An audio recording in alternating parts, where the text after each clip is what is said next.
Greetings, greetings, and salutations, beautiful people in the beautiful world. It is me, he is I, and I am him, Zach Latimer, Z-Lat, Coach Lat, and welcome back to another segment of Right and Exact.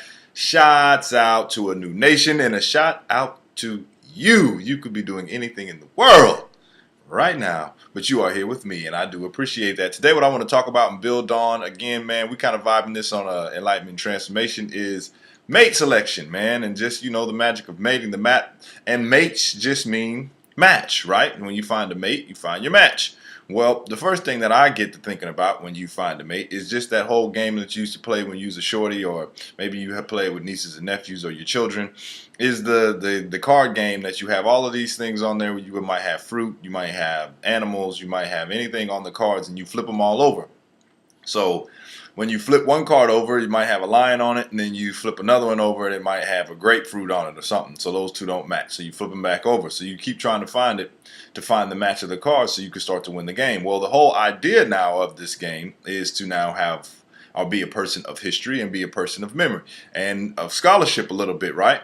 So you have to memorize where these things are so that therefore you can start to have proper matches, proper mates. And if you get disconnected from your history, get disconnected from a memory, you may be a little confused. You may be a little bewildered. And you might start to see that somebody that you're sitting across from starting to win the game, racking up with their natural counterparts, while you, on the other hand, start to get emotional behind it and start to maybe genetically modify your counterparts or relationships and wondering why they don't work.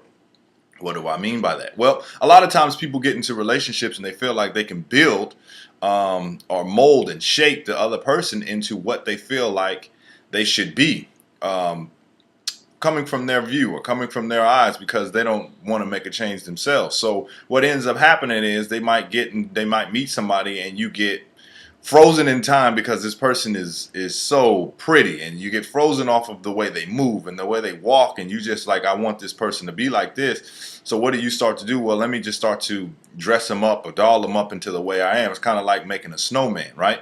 And as you roll a snowman out, you give him these sticks and you give him a hat and you dress him up and look at his buttons and look how, okay, I made it to the way that I wanted it to be. But as time starts to go on and you start to see seasons start to change, well, the people are like tea bags. I mean, you don't know what you're going to get until you put them in hot water. Well, guess what happens when now this person that you have dolled up and you have made him to be or her to be the way that you feel like they should be?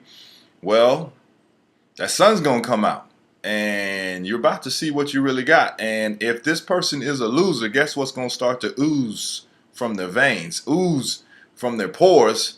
Their loserness is really going to start to show. Okay, so you have to now say, well, if one can't keep fixing all the external situations that are going around them, then one is forced to fix themselves. You have to look at yourselves, and the thing is, now you have to say, hold on, if I keep making these bad decisions, if I keep running into these wrong people, then I need to lean on elders. And there's even a passage that goes, lean not into your own understanding, acknowledge him and he will direct your path, right? Well, you got to acknowledge your elders. And there's a difference between somebody being an elder and somebody being older. Older people just don't know anything, and they're kind of annoying. But elders have true wisdom, right?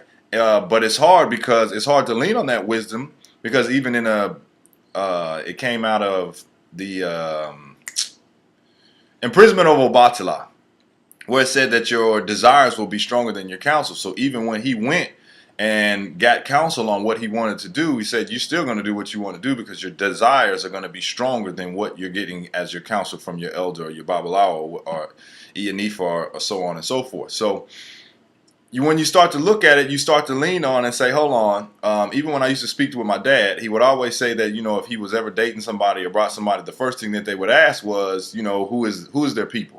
My aunts or my uncles, who's the people? Where they come from? You look at the line, you look at the stock, you look at the pedigree. What is this person about? Because if you start to look at the line that they come from, it's going to start to show you what you're going to get. Now, should one start to engage in some hypergamy where, if you meet somebody that might be a little higher, if you can get them, perfectly fine, right? But sometimes if you don't do your inner work on yourself, you might get this person and screw up the whole relationship. So again, you got to lean on that counsel, lean on that wisdom of the elders. Now, some may look at this and say, well, that sounds like, arranged relationships.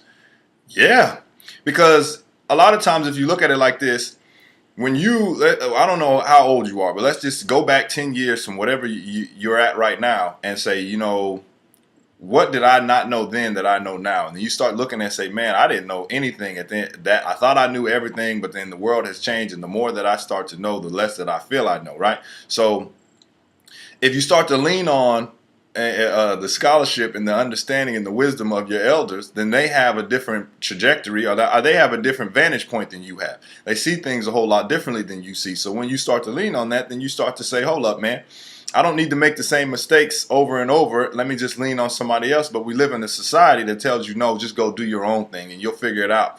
And, a piece of that, yeah, it is true. You do need to do your own thing. But at the same time, lean on the people who have already done it so you don't do the same mistakes over and over again.